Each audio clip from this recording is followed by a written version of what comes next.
வணக்கங்க. நம்ம இன்னைக்கு என்ன பார்க்க போகிறோன்னா, முருகனுடைய அவதார பெயர்களை பற்றி தான் பார்க்க போகிறோம். முருகன் என்றாலே அழகு என்று தான் பொருள். அவருக்கு அவதார பெயர்கள் நிறைய உள்ளன. அவற்றில் சில ஷண்முகன், ஆறுமுகன், குகன், குமரன், சரவணன், வேலன், சுவாமிநாதன், கந்தன், கார்த்திகேயன் மற்றும் தண்டாயுதபாணி என்பது ஆகும். கந்தன் குழந்தை சுவாமி என்றும் அழைக்கப்படுகிறார். குமரன் என்றும் இளமையானவர் என்று பொருள்படும். சுப்பிரமணியன் வெளிப்படையானவர் என்று பொருள்படும். ஷண்முகன் 6 முகங்களை கொண்டவர் என்று பொருள்படும். வேலன் வேலாயுதத்தை ஏந்தியவர் என்று பொருள்படும். சேயோன் தமிழர் குறிஞ்சி நிலத்தின் கடவுள்.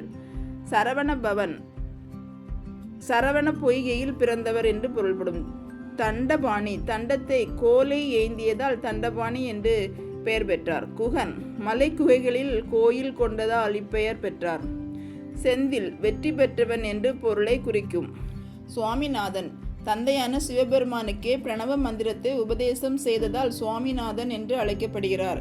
இவ்வாறு முருகனுக்கு பல அவதார பெயர்கள் உண்டு என்று புராண கதைகள் கூறுகிறது.